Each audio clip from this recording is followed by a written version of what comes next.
लिखा, क्या मैं नीट का एग्ज़ाम क्लियर कर लूँगी? क्या आप मेरा बता सकते हो कि मैं नीट क्लियर करूँगी कि नहीं करूँगी? मैं उस बेटी के हाथ जोड़कर प्रार्थना करता हूँ, बेटा मुझे किसी का भविष्य देखना नहीं आता, पर इतना जरूर आता है कि अगर तू मेहनत करेगी तो नीट क्या, तू एक दिन इतनी उन्नति पर पहुंच जाएगी कि तुझे पीछे पलट कर देखने की जरूरत नहीं।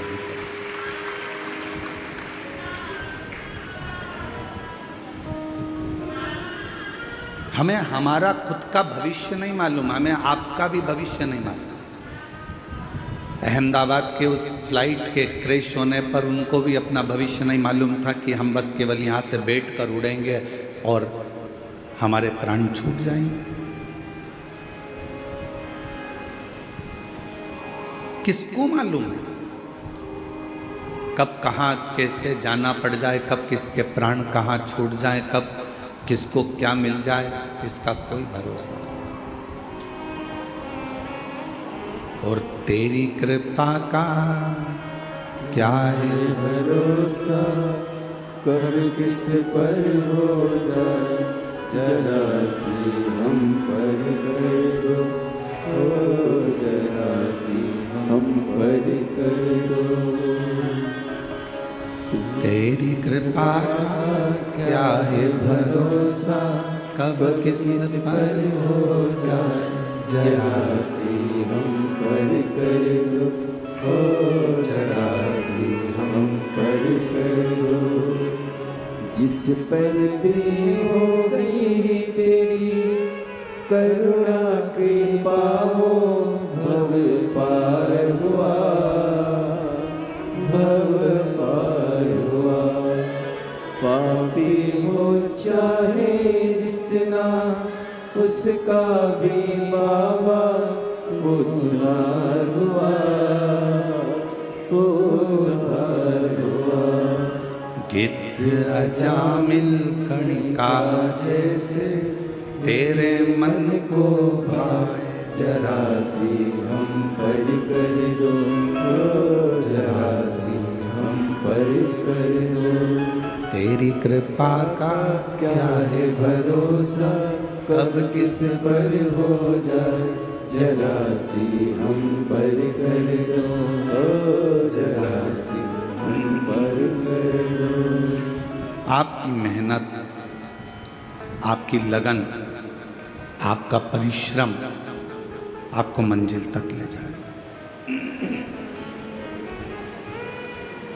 एक खुद पर विश्वास करो, एक अपनी मेहनत पर, अपनी लगन पर, अपने कर्म पर विश्वास करो, और तीसरे नंबर पर विश्वास करो उस देवाधिदेव महादेव पर कि वो मुझे कभी डूबने नहीं देगा, मेरा हाथ पकड़कर मेरी मंजिल तक छोड़े।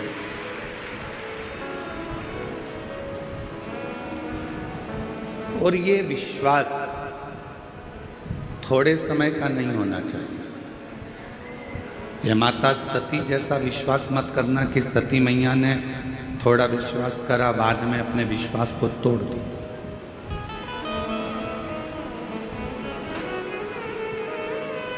भरोसा समाप्त हो गया।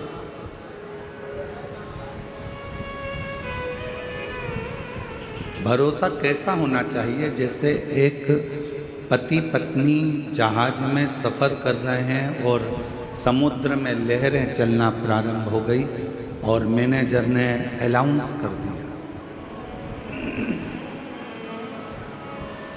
कि ये जहाज पानी में डूबने वाला है।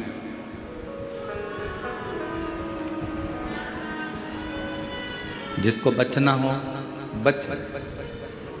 पत्नी ने सूचना सुनी, पति ऊपर लहरों का आनंद ले रहा था, समुद्री लहरें थी, ऊपर खड़ा था जहाज के।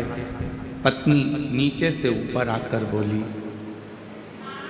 सब अपने अपने बच्चों को, अपनी अपनी पत्नियों को, परिवार को बचा रहे, चलो आप भी हमको बचाओ, ये जहाज पानी में डूबने वाला है। पति समुद्र की लहरों का आनंद ले रहा था, वो नीचे नहीं गया। पत्नी थोड़ी देर बाद फिर ऊपर आ गई। उसने फिर आकर कहा कि मैनेजर बोल रहा है, पायलट बोल रहा है कि यह जहाज डूबने वाला है। पायलट का अनाउंस हो गया है कि यह जहाज पानी में डूबने वाला है, तुम बचाओ अपनी पत्नी को, अपने बच्चों। व्यक्ति नीचे नहीं आया। थोड़ी देर बाद पत्नी फिर ऊपर गई और आकर कहा कि मुझे लगता है तुम अपनी पत्नी को मरा हुआ देखना चाहते हो। तुम तो ऐसे ही बोल दो ना, मैं तो मर जाऊंगी। जहाज के डूबने का भी क्यों इंतजार कर रहा हो, मैं तो वैसे ही मर जाऊंगी, तुम बोलो तो सही। पति से पत्नी लड़ने लगी, भिड़ने लगी, मर जाऊंगी मर जाऊंगी मर जाऊंगी। पति ने जेब में से बंदूक निकाली और पत्नी के सिर पर रख दी और सिर पर रखकर पत्नी से कहा, तू मरो मरो करती है, मैं तेरे को अब भी मार डालता। खटका दबने ही वाला था, इतनी देर में पत्नी हंसने लगी, मुस्कुराने लगी। पति ने पूछा कि तेरे सिर पर बंदूक रखी है, तू मरने वाली है, खटका दबने वाला है और तू हंस रही है, क्यों? पत्नी ने कहा, मैं जानती हूं कि तुम मेरे पति हो, तुम मुझे मार नहीं सकते, इसलिए मैं हंस रही हूं। पति ने कहा, जब तुझे अपने पति पर इतना भरोसा है कि वो तुझे मार नहीं सकता, उतना भरोसा मेरे शंकर भगवान पर है कि मुझे डूबने नहीं दे सकता। ये भरोसा होना चाहिए। नीट का एग्जाम देने वाली मेरी बेटी से निवेदन है कि तू चिंता मत कर, तू अपनी मेहनत कर, तुझे चिंता करने की जरूरत नहीं है। तुम्हारी मम्मी ने शंकर भगवान को अपना पिता माना है। यहां पर जितनी मेरी जीजियां बैठी हैं, सबने शिव जी को अपना बाप माना है। जब नाना ही अपना शंकर है तो फिर टेंशन लेने की जरूरत नहीं है, सब में सफलता मिलेगी। आप क्यों चिंता करना?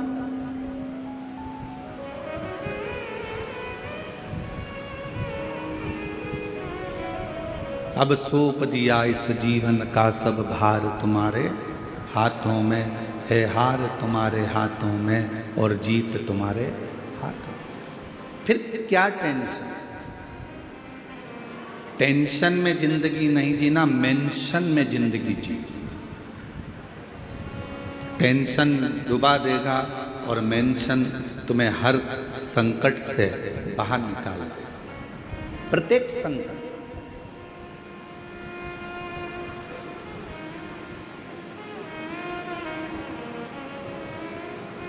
और अंत समय प्रभु आना पड़ेगा, वचन दिया तो निभाना पड़ेगा। आए ना आए प्रभु कुटुंब कबीरा, अंत समय प्रभु आना पड़ेगा। वचन दिया तो निभाना पड़ेगा, अंत समय प्रभु आना पड़ेगा। वचन दिया तो निभाना पड़ेगा। अब एक बात आपसे पूछें, आपके यहाँ भी ब्राह्मण देवता विराजते होंगे, आपके यहाँ भी ब्राह्मण देवता पूजन कराने आते होंगे, संकल्प छुड़ाते होंगे। संकल्प में सबसे ज़्यादा जरूरी क्या है? चावल ज़्यादा जरूरी है, दक्षिणा ज़्यादा जरूरी है, फूल ज़्यादा जरूरी है कि पानी ज़्यादा जरूरी है? संकल्प छोड़ने में सबसे ज़्यादा जरूरी है जल। चावल नहीं होगा तो भी चलेगा, फूल नहीं होगा तो भी चलेगा, दक्षिणा नहीं होगी तो भी चलेगा। आप जब स्नान करने के लिए किसी पवित्र नदी में जाती हो, कोई पवित्र नदी में पहुंचती हो, गंगा, यमुना, सरयू, सरस्वती, नर्मदा आदि, कावेरी आदि नदियों में जाती हो, वहां तुम्हारे पास कुछ नहीं होता तो पानी हाथ में लेकर संकल्प छोड़ दो। तुम्हारे पास में अगर चावल नहीं है, फूल नहीं है, बेलपत्र नहीं है, दक्षिणा नहीं है, कुछ भी नहीं है, तो भी अगर हाथ में जल है तो तुम्हारा संकल्प अर्थात वो छूट रहा है, ये निश्चित है। और तुम रोज 1 लोटा जल लेकर शंकर जी के मंदिर में जब विश्वास का संकल्प लेकर जाती हो तो शंकर जी उस संकल्प को पूर्ण जरूर करते हैं, शिव उस संकल्प को पूरा जरूर करते हैं। एक विश्वास का संकल्प अपने भीतर। एक पत्र है, अच्छा है।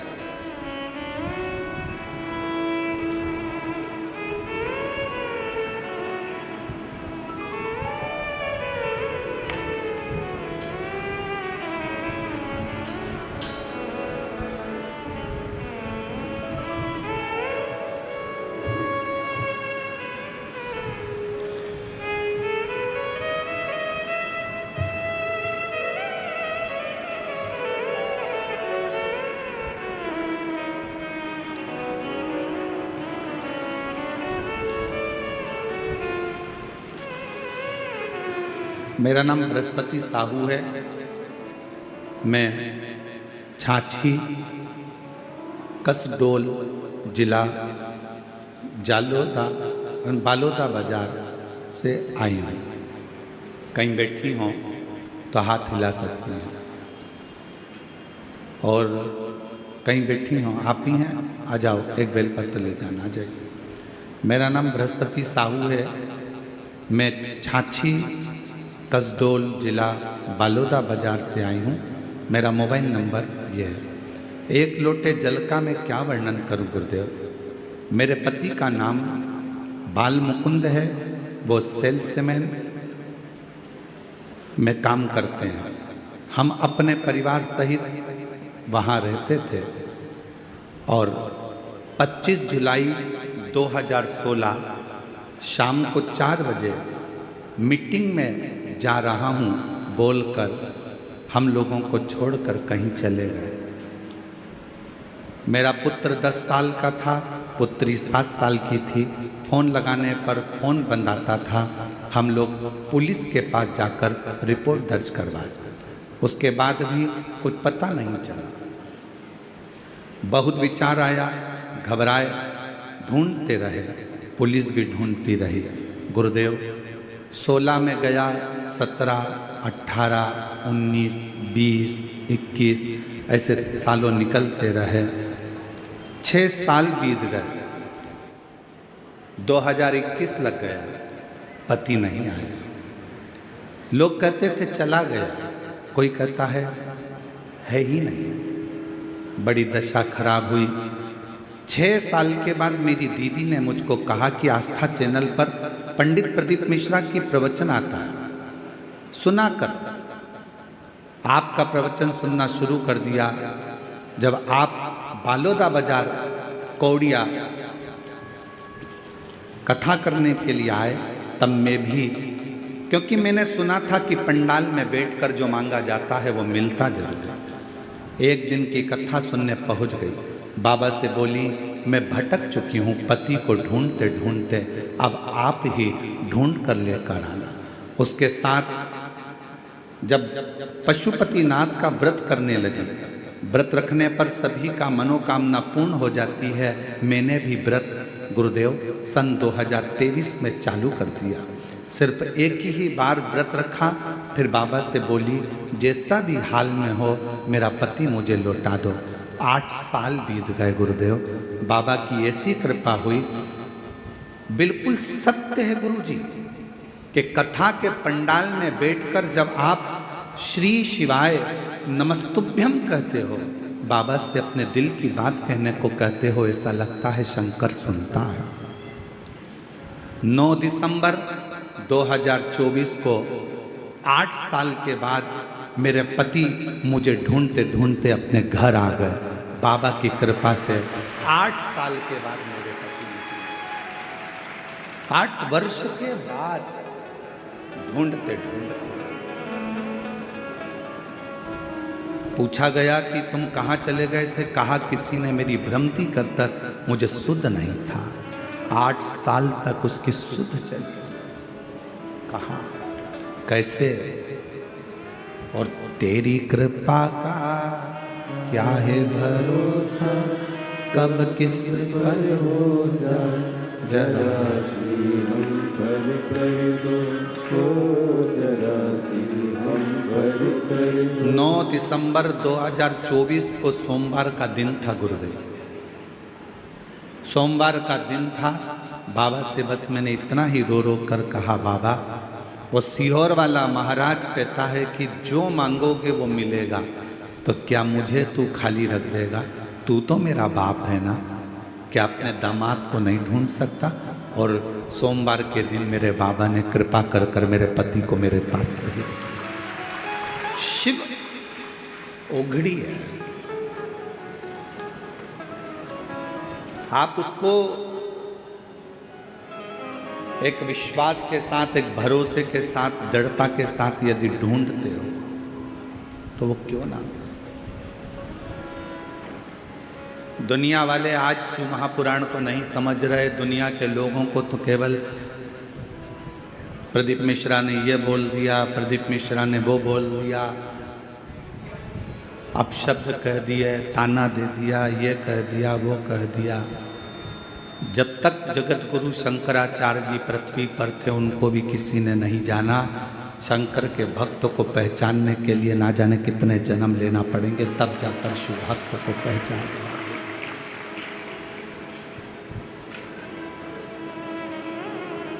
बहुत जन्म बार बार लेना पड़ेंगे तो भी किसी शंकर के भक्त को नहीं पहचान सकते। बहुत कठिन।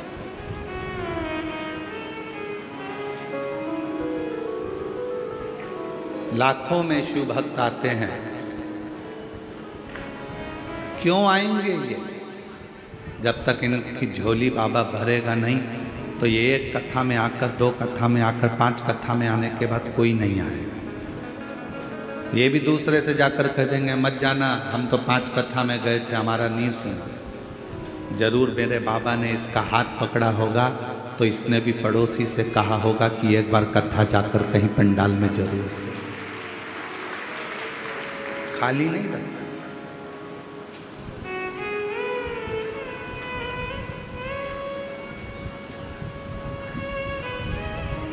जो जैसी भावना लाया वो वैसा ही फल पाया।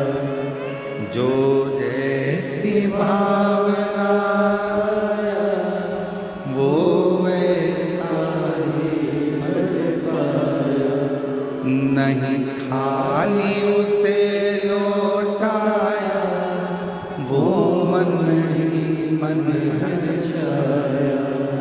नहीं खाली उसे लौटाया वो मन ही मन हर्षाया। और कर दिया माला माल काशी वाले ने, लुटा दिया भंडार काशी वाले।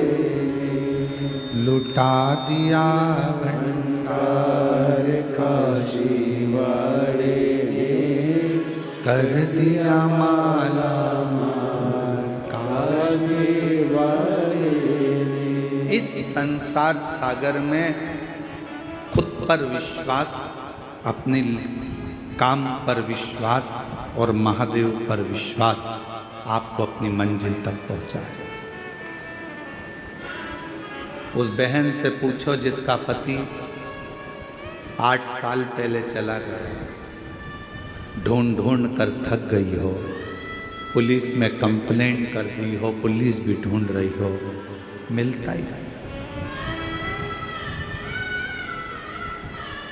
फिर आखिरी में उसने एक ही चीज करी कि अपने शंकर पर विश्वास कर। फिर आखिरी में एक ही बात रह गई कि अब कोई नहीं आया तो वो आए।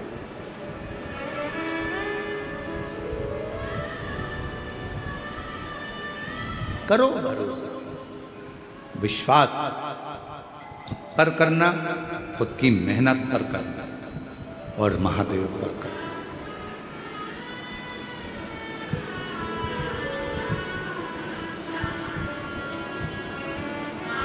रिश्तेदार कह दें कि हम पर क्या तुम्हारे को भरोसा नहीं है, हम पर क्या विश्वास नहीं है, हम पर क्या भरोसा नहीं, विश्वास नहीं, कह देना, हमें सब पर है, पर दृढ़ विश्वास तो मैं अपने आप पर करता हूं, अपने मेहनत पर करता हूं और अपने महादेव पर करता हूं।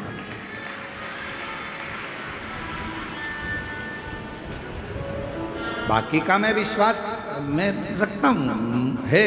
आप मेरे रिश्तेदार हो, मुझे विश्वास है, आप मेरे पड़ोसी हो, मुझे विश्वास है।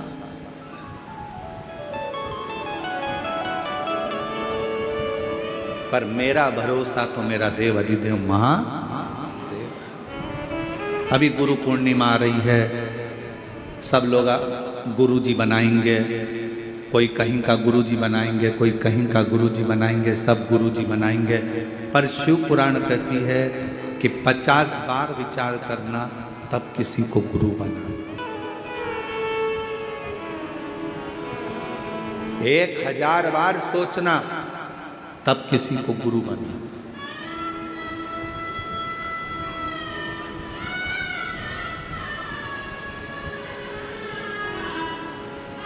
एक मां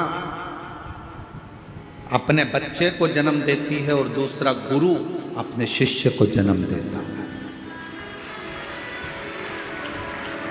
मां अपने बच्चे को जन्म देती है और उसको संस्कारों में पिरो देती है और उस बच्चे को बड़ा कर देती है। उसी तरह गुरु अपने संस्कारों से, अपने भजन से, अपने कीर्तन से, अपने मंत्र से अपने शिष्य को श्रेष्ठ बनाकर, माँ अपने बच्चे को संस्कारित बनाकर उसको अच्छी एजुकेशन दिलाकर अच्छी कंपनी में जॉब करा देती है, गवर्नमेंट जॉब करा देती है या व्यापार खुला देती है। और गुरु किसी कंपनी में जॉब नहीं कराता, गुरु उस परमात्मा से मिलाने का प्रयास करता है, अपने दिल को मजबूत करने का प्रयास करता।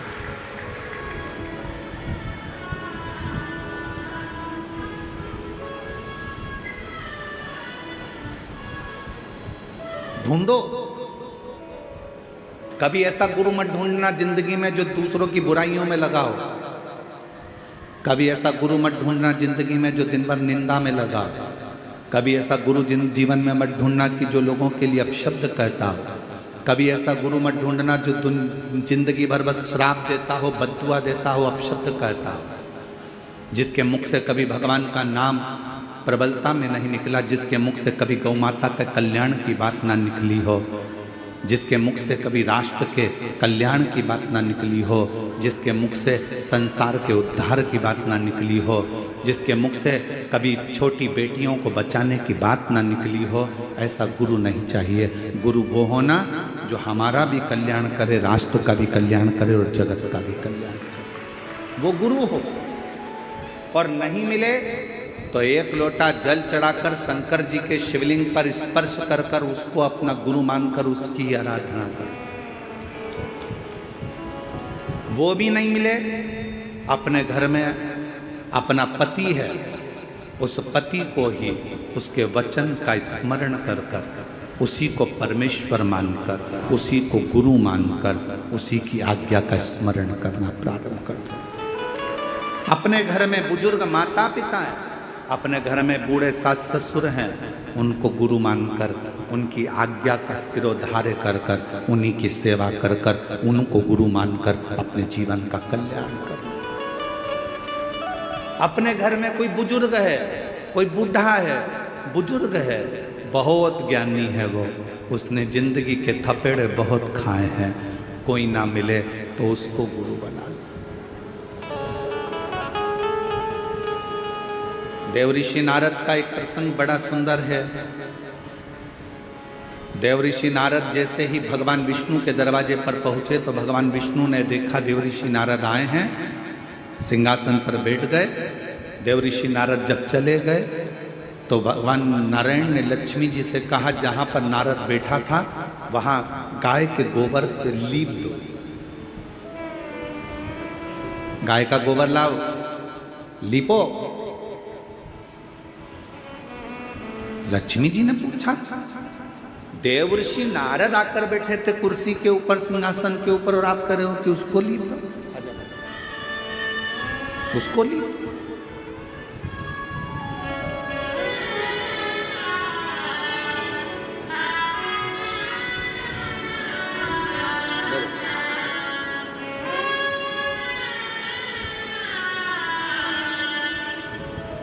आठ साल के बाद पति को ढूंढ ढूंढ कर थक गई थी, तब 8 साल के बाद वापिस आया। एक बार जोरदार था पति के लिए। एक दो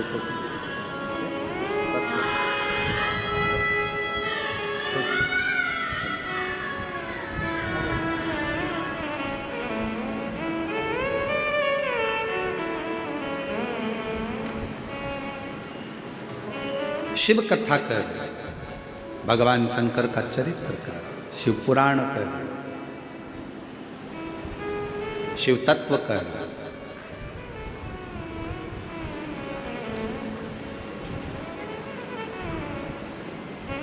देवर्षि नारद जिस सिंहासन पर बैठे थे वहां गोबर से लिपा रहे हैं भगवान नारायण। लक्ष्मी जी ने पूछा क्यों? कहा ये नुगरा है, इसने गुरु मंत्र नहीं लिया, गुरु मनाया नहीं है इसने जिंदगी में। नारद जी ने सुन लिया और भगवान विष्णु के पास आकर बोले कि मेरे जाने के बाद आपने गोबर से लीपा, क्योंकि मेरा गुरु दीक्षा नहीं हुआ है, मेरा गुरु मंत्र नहीं हुआ। क्या करूं मैं, किसको गुरु बनाऊं? भगवान विष्णु ने कहा क्यों, कोई गुरु नहीं मिलता? नारद जी कहते हैं मैं तो सर्वश्रेष्ठ गुरु हूं, मुझे किसी गुरु की जरूरत कहाँ। भगवान मुस्कुराकर बोले नारद, संसार में आए हो, भले देवता हो, पर गुरु का होना जरूरी है। किसको गुरु बना? भगवान नारायण ने कहा जो तुझे पृथ्वी पर समुद्र के तट पर पहला व्यक्ति मिले, बस उसी को गुरु बना लेना। नारद जी भ्रमण करते करते समुद्र के तट पर गए। एक मछुआरा मछली पकड़ने के लिए जा रहा था। नारद जी को सबसे पहले वही मछुआरा दिखा, मछली पकड़ने वाला। नारद जी ने मन में सोचा कि बताओ कि इसको गुरु बनाऊंगा मैं, ये मछली पकड़ने वाला। नारद जी ने मन में सोचा मैं इसको गुरु नहीं बनाऊंगा। नारद जी फिर भगवान विष्णु के पास में गए। प्रभु, वहां तो गुरु के रूप में एक मछली पकड़ने वाला मिला। नारद जी से भगवान ने कहा कोई भी मिला हो पर गुरु तो बनाओ। नारद जी ने जाकर मछली पकड़ने वाले मछुआरे के हाथ जोड़कर कहा कि मैं तुमको गुरु बनाना चाहता हूँ। मछुआरे ने कहा फालतू बात मत कर, कोने में बैठ जा, मछली पकड़ने जाना है, मुझे देरी हो रही है। चुप। नारद जी चुप होकर बैठ गए। मछुआरा फिर आया। नारद जी ने कहा कि मुझे मंत्र दे दो। चुप। नारद जी चुप बैठ गए। नारद जी ने सोचा मंत्र एक ही मिला है, इसके मुंह से केवल चुप। तो नारद जी भी उसी मंत्र का स्मरण करते करते भगवान विष्णु के पास जाकर कहे प्रभु, गुरु भी मिला तो ऐसा गुरु मिला जिसने मंत्र तक नहीं दिया, केवल कह दिया चुप, इसके सिवाय कोई मंत्र नहीं देता। ऐसा गुरु किस काम का? भगवान विष्णु को क्रोध आ गया। नारायण ने कहा नारद, तुमने मेरे पास आकर अपने गुरु की निंदा करी है, मैं तुम्हें श्राप देता हूं, 84 लाख योनियां तुम्हें काटना पड़ेगी। 84 लाख योनियों के चक्कर काटना पड़ेंगे तुमको। नारद जी तो हाथ जोड़कर खड़े हो गए, क्षमा कर दो प्रभु, मुझसे गलती हो, अब तो मुझे 84 लाख योनियां काटना पड़ेंगी, अब करूं क्या? लक्ष्मी जी से पूछा आप बताओ। लक्ष्मी जी बोले मैं क्या बताऊं। फिर पहुंचे ब्रह्मा जी से कि मुझे 84 लाख योनियां काटना है पृथ्वी पर, आप बताओ क्या करूं। ब्रह्मा जी कुछ नहीं बोले। तब शंकर जी के पास गए। नारद जी क्या बात है? नारद जी ने कहा 84 लाख योनियां काटना है, भगवान का श्राप लगा है। शंकर भगवान ने कहा अपने गुरु के पास जा, वो बता देगा कि 84 लाख योनि कब कटेगी। गुरुजी से जाकर कहा, मछली पकड़ने जा रहा था मछुआरा, गुरुजी गुरुजी, गुरुजी के पांव पकड़ लिया, अब तो छोड़ता नहीं नारद, कृपा करो। गुरुजी ने पूछा क्या हो गया? मछुआरे ने पूछा, मुझे श्राप लगा है, 84 लाख योनियों के चक्कर काटूंगा तब जाकर मैं पार उतरूंगा। इतने में गुरुजी ने कहा, तुझे 84 लाख योनियों के चित्र मालूम है? कि हाँ मालूम है। गुरुजी बीच में खड़े हो गए और कहा, एक काम कर, 84 लाख योनियों के चित्र बना इस रेत पर, समुद्र के तट पर, और इसका चक्कर काट ले, पार हो जाएगा, निकल जाए। मछली पकड़ने वाले मछुआरे ने 84 लाख योनियों के फोटो बनवाकर नारद जी से उसका चक्कर कटवा दिया। जैसे ही चक्कर कटा, भगवान विष्णु के पास गए, नारायण ने गले में माला पहनाकर कहा, वाह नारद, तुम तो इतनी जल्दी 84 का चक्कर काट कर आ गए। नारद जी ने कहा, जिसका गुरु मेहरबान तो पट्ठा पहलवान। महाराज साधारण बात नहीं है, मेरा गुरु मुझ पर मेहरबान हो गया। उसने कहा 84 योनियों के चक्कर बना, फोटो बना और चक्कर लगा, पार उतर जाएगा। भगवान विष्णु ने कहा, बस गुरु होता ही ऐसा है, अपने शिष्य का एक क्षण में कैसे भी कल्याण कर देता है, पर करता जरूर है, वो गुरु है।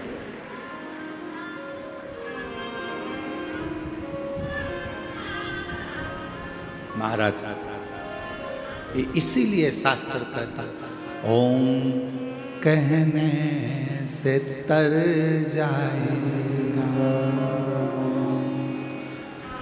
तेरा जीवन सवर जाएगा। ओम कहने से तर तेरा जीवन सवर जाएगा। आप अपने मुख से जो उच्चारण करते हैं, आप अपने मुख से जो स्मरण करते हैं, आप अपने मुख से जो नाम जाप करते हैं, वो नाम जाप एक ना एक दिन आपको आपकी मंजिल तक पहुंचा देगा।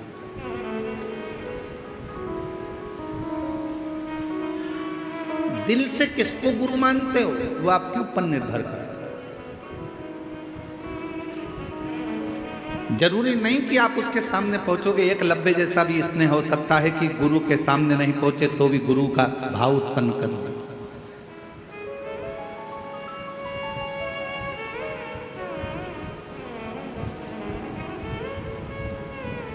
बस हृदय की पुकार, हृदय की।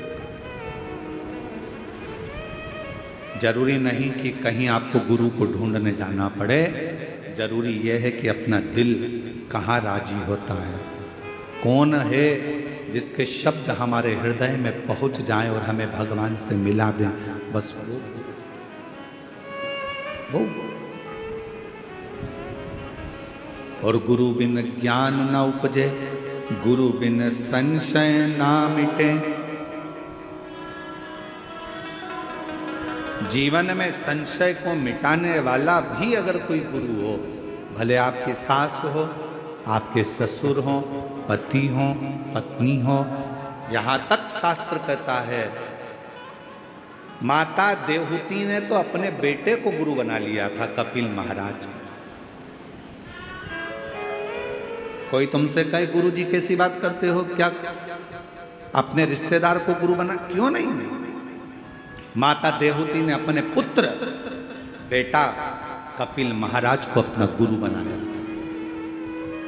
और कपिल महाराज ने अपनी माँ को ज्ञान दिया था, माँ बुढ़ापे में आंखों से अगर दिखना बंद हो जाए तो इन आंखों से ना देखते हुए भीतर की आंख से अंदर बैठे हुए परमात्मा को देखना चालू कर देना। ये कपिल महाराज बोले। कपिल देव महाराज ने कहा अपनी माता देवहूति से, माँ बुढ़ापे में अगर सुनना बंद हो जाए, इंद्रियां काम करना बंद कर दे, तो अपने भीतर की आवाज सुनना प्रारंभ कर दे। कपिल देव महाराज ने कहा, माँ अपने भीतर की आवाज सुन। रावण इंद्र को संयम में कर लिया था, रावण ने इंद्र को अपने संयम में कर लिया था, रावण ने इंद्र को अपने वश में कर लिया था, रावण ने 33 कोटि देवताओं को अपने वश में कर लिया था, रावण ने पूरे संसार को अपने वश में कर लिया था। केवल रावण एक चीज वश में नहीं कर पाया था, वो खुद की इंद्रियां थी, जिसको रावण ने वश में नहीं करा था। इंद्र को वश में करना सरल है, पर इंद्रियों को वश में करना कठिन है। ये इंद्रियां बड़ी विचित्र है। कल एक व्यक्ति को आवाज सुनाई नहीं दे रही होगी, तो वो वहां खड़ा होके आवाज लगाने लगा, नाचने लगा। तो एक खड़े होके उसको देखने लगा, दूसरा खड़ा होकर उसको देखने लगा, तीसरा खड़ा होकर उसको देखने लगा, चौथा खड़ा होकर उसको देखने लगा। थोड़ी देर बाद देखा तो पूरा पंडाल उसको देखने लगा। फिर मालूम पड़े ये भी देखने लगे, फिर मालूम पड़े उधर के भी देखने लगे। फिर उधर कोई चिल्लाया, वो नाच रहा था, पुलिस वाले उसको बिठा रहे थे, काय को नाच रहा है भैया, कथा चल रही है, जब नाचने का समय आए तब नाचना। वो तो नाचने लगा तो उधर के लोग खड़े हो गए, फिर इधर के लोग उधर देखने लगे, फिर उधर के उधर देखने लगे। जरा विचार करो, अपनी इंद्रियां, ये नेत्र, ये जिह्वा, ये श्रवण, ये मन, अपनी इंद्रियां अपने संयम में नहीं हो पा रही, तो हम परमात्मा को कैसे देख पाएंगे। रावण इंद्र को अपने काबू में कर लेता, अपने कब्जे में।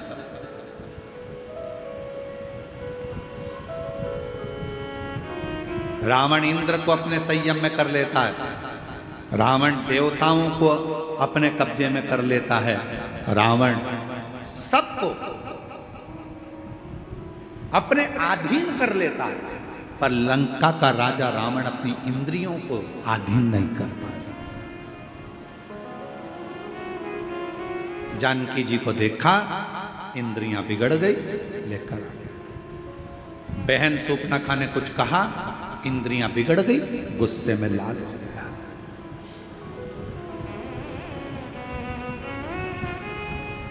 इन इंद्रियों को साधना कितना कठिन है। अरे आज के जमाने में अच्छे अच्छे महात्मा, संत, महाराज, बड़े बड़े जितने भी हैं, इंद्रियों को साधना सबसे कठिन काम है कि ये अपनी इंद्रियों को भी साधे। और इंद्रियों को साधने का सबसे सुंदर अगर कोई तरीका है, आज कलयुग में, कलिकाल में अगर इंद्रियों को साधने का सबसे सुंदर तरीका है, रावण भी उस तरीके को जान चुका था। रावण ने विचार कर लिया था, मैंने इंद्र को अपने कब्जे में कर लिया, मैंने इंद्र को अपने संयम में कर लिया, मैंने देवताओं को अपने अधीन कर लिया। रावण समझ चुका था, सबको मैंने अपने अधीन कर लिया, पर मेरी इंद्रियां मेरे अधीन नहीं हो रही है। तब रावण ने विचार करा कि इंद्रियों को अधीन करने के लिए क्या करना पड़ेगा। तो मन में सोचा, शंकर भगवान के शिवलिंग पर एक लोटा जल चढ़ाना पड़ेगा, शंकर भगवान के शिवलिंग को अपनी लंका में लाना पड़ेगा, शंकर भगवान के शिवलिंग को लंका में लाकर पूजन करना पड़ेगी, शंकर भगवान के शिवलिंग के पास रोज जाना पड़ेगा। जब शंकर भगवान को अपन एक लोटा जल चढ़ाएंगे, शिव जी की आराधना करेंगे, तो इंद्रियां संयम में हो जाएगी। रावण को उसी समय सूचना मिली कि शिव लाना है। रावण चले गए कैलाश, शंकर भगवान से शिवलिंग मांगा, लेकर चल दिए। शंकर जी ने सोचा इंद्र काबू में हो गया, चलेगा, देवता इसके काबू में हो गए, चलेगा, पर इसकी इंद्रियां मुझे काबू में नहीं करना है। तो शंकर भगवान का शिवलिंग लाते लाते रावण संध्या करने के लिए रुका, और भगवान शंकर का शिवलिंग जमीन पर रख दिया गया। फिर वो उठा नहीं, बाबा बैद्यनाथ के रूप में विराजमान। आज बाबा धाम के रूप में, बाबा बैद्यनाथ जी के रूप में विराजमान।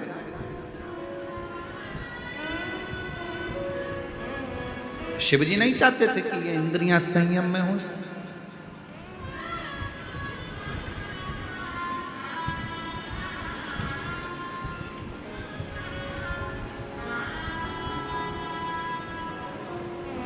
महाराज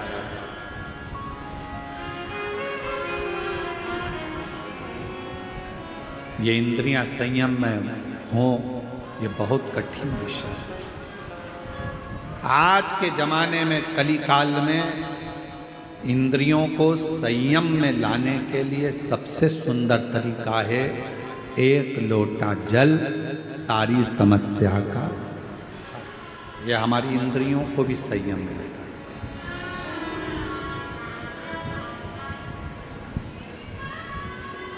यह हमारी इंद्रियों को संयमित कर लेता है। और जब हमारी इंद्रियां संयमित हो जाती हैं, जब हमारी इंद्रियों को संयम मिल जाता है, तो फिर ये जीव आप रूप अपने आप शिव की ओर दौड़ पड़ता है, शंकर की ओर। और महाराज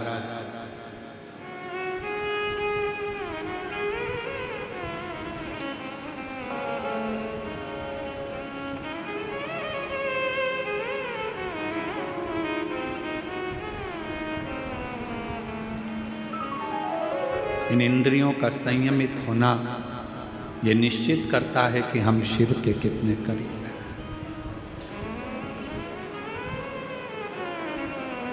जो रावण नहीं कर पाया,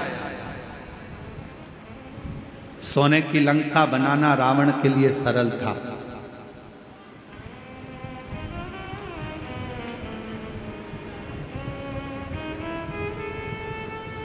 परिवार को बसाना रावण के लिए सरल था। कुटुंब कबीले में रहना रावण के लिए सरल था। मां जानकी का हरण करना रावण के लिए सरल था। सामने राम जी थे, उनसे युद्ध करना रावण के लिए सरल था। पर रावण के लिए सबसे कठिन काम एक था, शंकर भगवान के शिवलिंग की आराधना अपनी इंद्रियों को संयमित कर करना। कि रावण के लिए कठिन विषय। और मेरी जीजियों, मेरे जीजाओं, मेरी बेटियों, मेरे बेटाओं, मेरी माताओं, मेरे बुजुर्ग माता पिता तुल्य, मेरे भाई बंधु जितने भी यहाँ बैठे हैं, आपसे निवेदन करूंगा, आप अगर रोज शंकर जी के मंदिर में एक लोटा जल चढ़ाने जा रहे हो, समझ लेना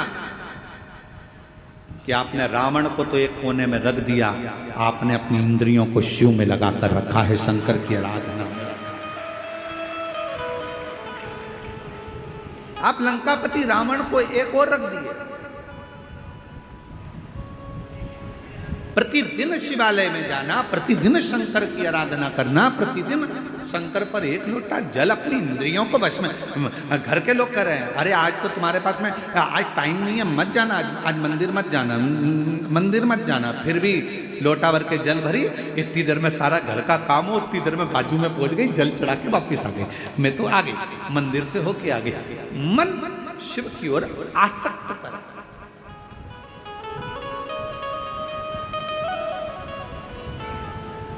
एगो बहन आई है, शायद रायपुर से हैं, वो जीजी कल बोल रही थी, मिल दर्शन के लिए आई थी जब, कि गुरुजी ये बोलो, ये बताओ कि आप कथा में कह रहे थे कि भगवान शंकर के लिए समय मत बांधना, सुबह 9 बजे बांधोगे तो वो अर्चन डाल देगा, 10 बजे बांधोगे तो अर्चन डाल देगा, 11 बजे डालोगे तो अर्चन डाल देगा। कल वो प्रश्न कर रही थी, शायद है कि गई पता नहीं, तो वो प्रश्न कर रही थी कल। तो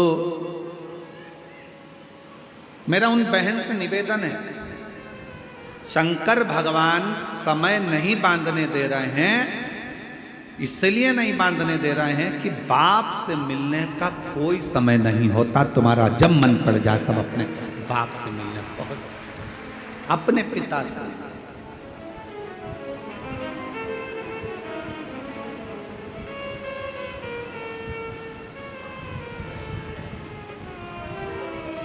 जब तुम्हारा दिल करे, जब तुम्हारा चित्त करे।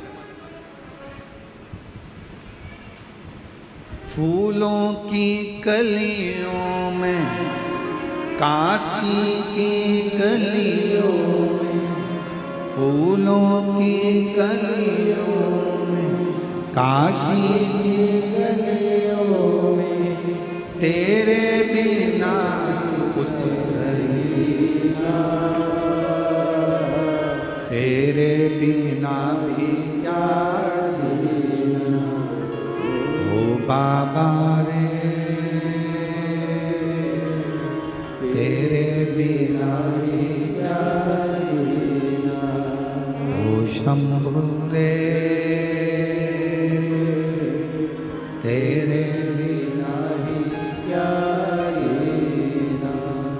फूलों की कलियों में काशी की गलियों में, फूलों की गलियों में, काशी की गलियों में, तेरे बिना कुछ कहीं ना, तेरे बिना भी क्या जीना। ओ तेरे बिना भी क्या जीना। ओ बाबा रे तेरे बिना भी क्या जीना। ओ शंभु रे तेरे बिना क्या जीना। उसके बिना सब सूना लगे, सब सूना। कोई मीडिया वाले पूछ रहे थे किसी बहन से, हमने तो किसी ने भेजा तो ललित जी के मोबाइल पर सीहोर पहुंचा होगा तो देखा, किसी मीडिया वाले ने यहीं छत्तीसगढ़ में ये निकुंभ की कथा में एक बहन जी से पूछा, बताओ आपको यहाँ आकर कैसा लग रहा है, कहाँ से आई है? उसने कहा मैं वहां से आई हूं, इतनी दूर से। मीडिया वाला बोला हाँ, कैसा लग रहा है? उसने कहा अपने बाप के घर में बेटी को हमेशा अच्छा ही लगता है। कथा में पूछा जाता है, सोशल मीडिया, यूट्यूबर पूछते हैं आपको कैसा लग रहा है यहाँ आकर? माताएं जवाब देती है अपने बाप का घर है, पिता का घर है। शिव महापुराण की कथा नहीं है, ये मेरे पिताजी से मिलने का एक स्थान है जहां पर बेटी अपने बाप से कहने के लिए आती है। फिर एक ट्रेगल साइकिल चलाने वाले, किसी के पाँव में तकलीफ थी, कोई ट्रेगल साइकिल चलाने वाले कोई भाई से पूछा, उसका भी यूट्यूब पे डला हो, उससे पूछा तुम अपनी साइकिल से आए इतनी दूर? हाँ। कितना किलोमीटर दूर? कहा 35 किलोमीटर दूर साइकिल चला कर आना। हाँ, किसके लिए?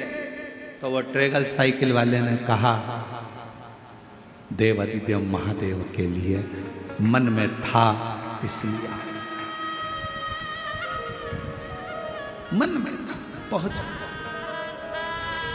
और देखो ये लाखों की जो भक्ति दिख रही है, लाखों शिव भक्त यहाँ आए हैं, ये आप लोगों की भक्ति ही आपको लाई। अब आप इतनी सारी संख्या में यहाँ पहुँचे हो तो मेरे शंकर भगवान तुम तो यहाँ पहुँच जाते हो। तुम्हारे कथा में आने से आधे से ज़्यादा टेंशन शंकर जी को हो जाता है कि अभी आके बैठ गई है, आ गया है तो इसको देना तो पड़ेगा। देखो भाई, शादी में अगर आए हो तो फिर तुम जिसके घर आए हो तो उसको मिठाई का डब्बा या साड़ी या कपड़ा तो देना ही पड़ता है। उसी तरह जो शिव महापुराण की कथा में जाकर बैठ जाता है, शंकर भगवान को उसको देना तो पड़ता ही।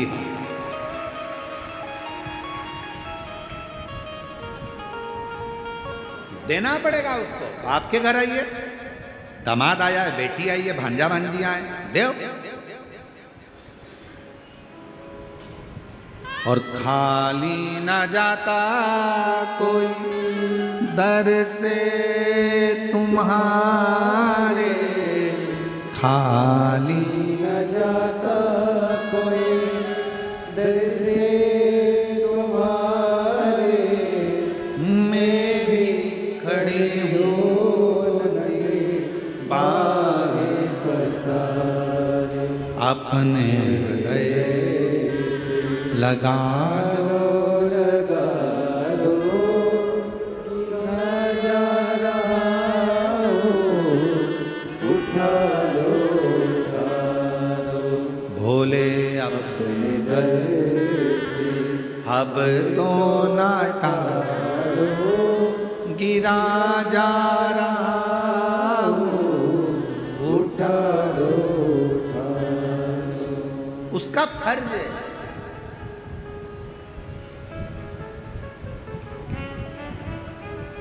कितना एक संत ने कहा, हमने किसी के मुख से सुना,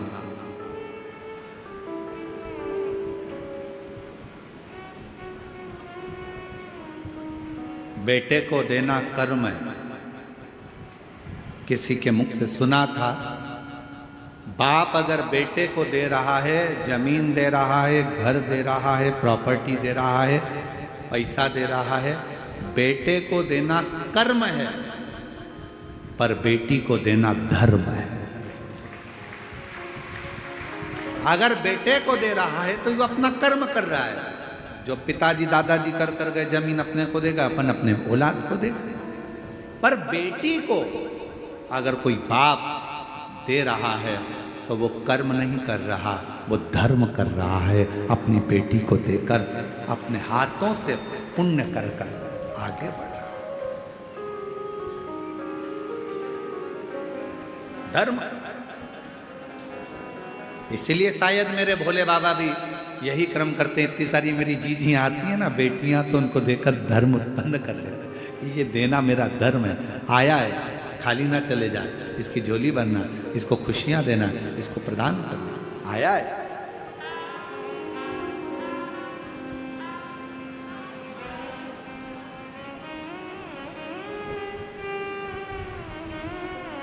कल एक कथा चल रही थी भंवरे की, भ्रमर की।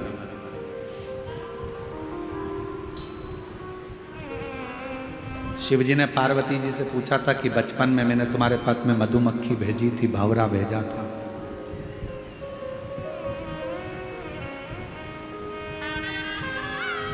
एक भी मधुमक्खी नहीं दिखी, एक भी भंवरा नहीं दिखा। वो मधुमक्खी वो भंवरे कहाँ चले गए? पार्वती जी मुस्कुराती रहीं और शिव जी की ओर देखकर कहती रहीं कि प्रभु, जितनी मधुमक्खी आती थी मेरी तप साधना में, जब मैं शंकर भगवान के पार्थिव शिवलिंग का पूजन कर रही थी, और मधुमक्खी जितनी आती थी, जितने भंवरे आते थे, वो मुझे पास में आकर गुंजायमान होते थे, मेरे आसपास में घूमा करते थे। पार्वती जी कहती हैं, मैंने उन सबको अपने में समाहित कर लिया, सबको अपने में समाहित।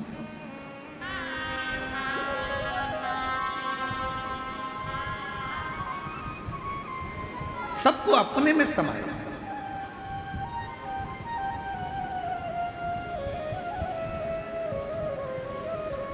और कलयुग का सबसे बड़ा एक फल है,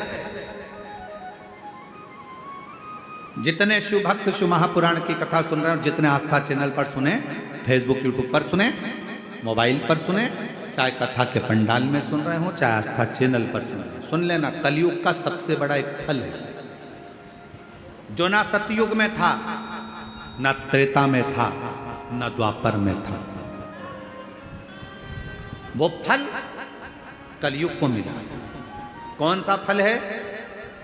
जो सतयुग में नहीं मिला, न त्रेता में मिला, न द्वापर में मिला। कलयुग में वो फल भगवान शंकर ने कली काल के मनुष्यों को दिया है। एक अलग से ऑफर, एक अलग से फल मेरे शंकर जी ने कलयुग को दिया। कौन सा फल? कलयुग का सबसे बड़ा फल है, अगर कोई भगवान के नाम को जप रहा है, राम नाम, कृष्ण नाम, शिव नाम को जप रहा है, कोई दत्त नाम, कोई देवी नाम, कोई आराधना, किसी भी देवता का नाम अगर कोई जप रहा है,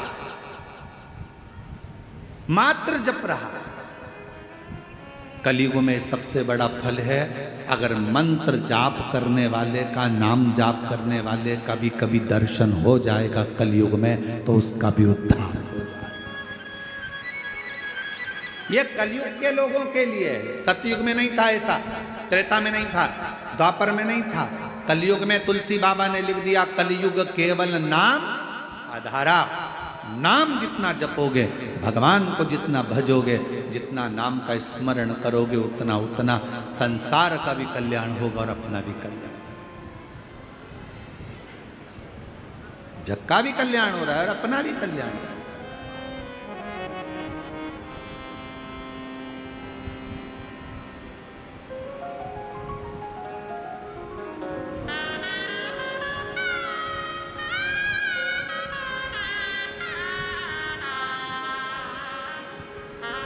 बस उसमें अपने हृदय को रमा।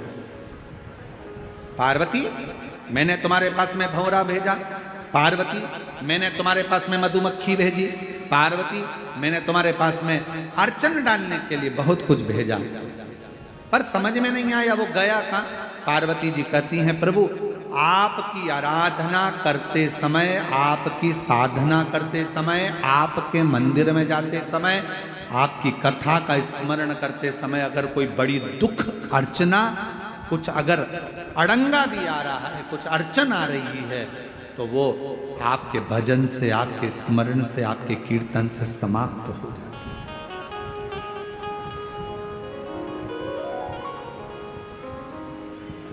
केवल आपके एक मंत्र उच्चारण से समाप्त हो जाता। इसलिए कलिकाल में नाम की बड़ी महत्वता। श्री शिवाय नमस्तुभ्यं, श्री शिवाय। सब बोलो, सब पूरे पंडालों से आवाज आना चाहिए। जो लोग रोड पर बैठे हैं उनकी भी, जो बाहर बैठे हैं उनकी भी, और जो सामने बिल्डिंग पर चढ़े बैठे हैं उनकी भी, और जो गाड़ियों पर चढ़ चढ़ कर बैठे हैं उनकी भी आवाज यहां तक पहुंचना चाहिए। सब बोलो, श्री शिवाय नमस्तुभ्यं, श्री शिवाय नमस्तुभ्यं, श्री शिवाय नमस्तुभ्यं, श्री शिवाय नमस्तुभ्यं, श्री शिवाय नमस्तुभ्यं, श्री शिवाय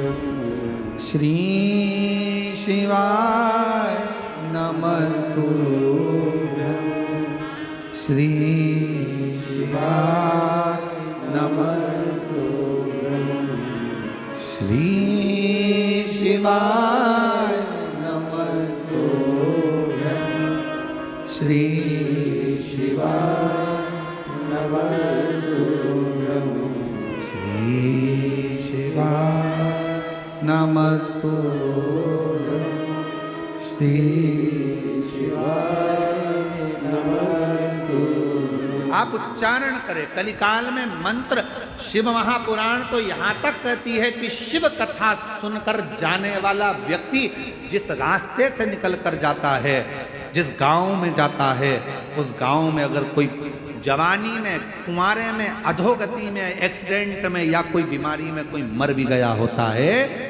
तो मात्र उसके शरीर की छू कर जाने वाली हवा उन जीवों का भी कल्याण कर देती है। इतना शिव महापुराण है।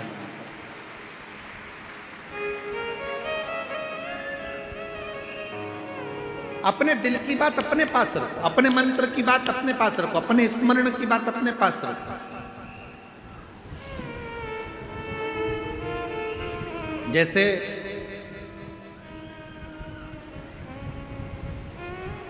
आज के जमाने में साइबर क्राइम ज्यादा हो रहा है।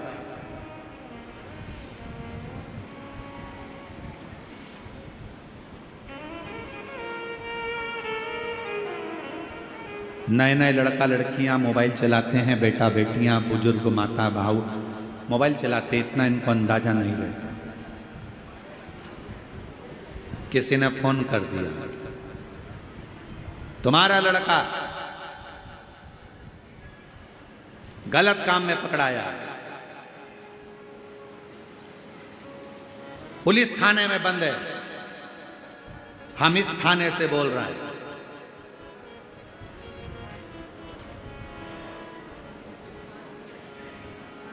अगर लड़के को छुड़ाना है तो ऐसा करना पड़ेगा। तुम्हारे मोबाइल पर एक ओटीपी आएगा, वो ओटीपी नंबर बताओ, फिर तुम्हारे पास ये पहुंचेगा, ये बताओ।